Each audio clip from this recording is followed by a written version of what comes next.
Muslims are facing incredible injustice, humiliation, and double standards. How to keep a good opinion of Allah when all borders have been crossed by the enemies of Islam?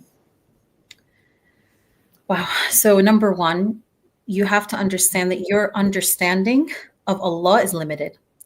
Okay, so I'll give you another example of leading from the mind. Okay, you look at what's happening in the world, your mind is calculating that, and you're saying, this does not calculate to Allah's rahmah. How does this equal Allah's rahmah? The mind comes back to you with that thought. Children dying, Muslims being humiliated all over the world, being oppressed. So the mind calculates this. It calculates the visible. It calculates what it's absorbing, what it's witnessing, and it comes back to you with a conclusion.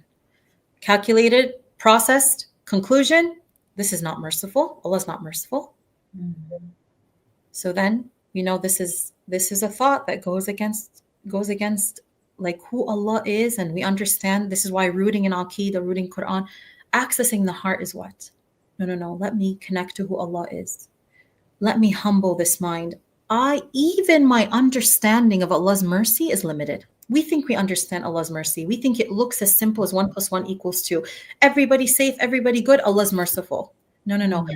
What we don't understand is Allah's mercy is something you actually can't comprehend.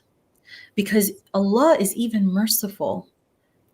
Because if you understand that this dunya is so insignificant, and you understand, compared to the next world, it is like you placing, the Prophet ﷺ said, it's like placing your finger in the ocean and coming out and having that drop of water on your finger is like the dunya compared to the ocean, which is like the akhirah.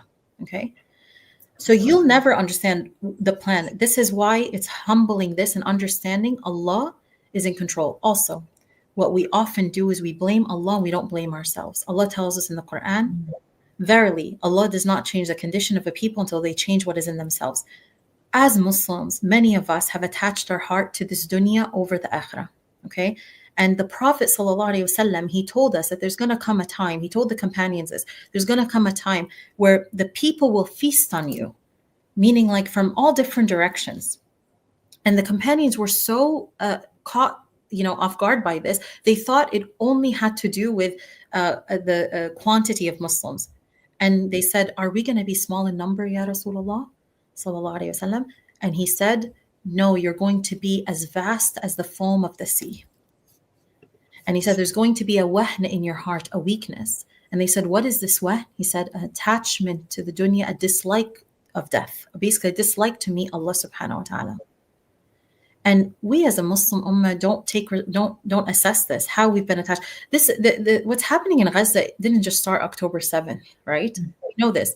It happened before, and many of us have neglected to give it attention before when they were struggling. And so there's so much to this, but if you're experiencing these negative thoughts about Allah, I would say, remember the limitation of your mind. You do not understand truly how vast Allah's rahmah is. You don't. And so humble it and work on having a good opinion of Him and work on yourself, rectifying your inner condition.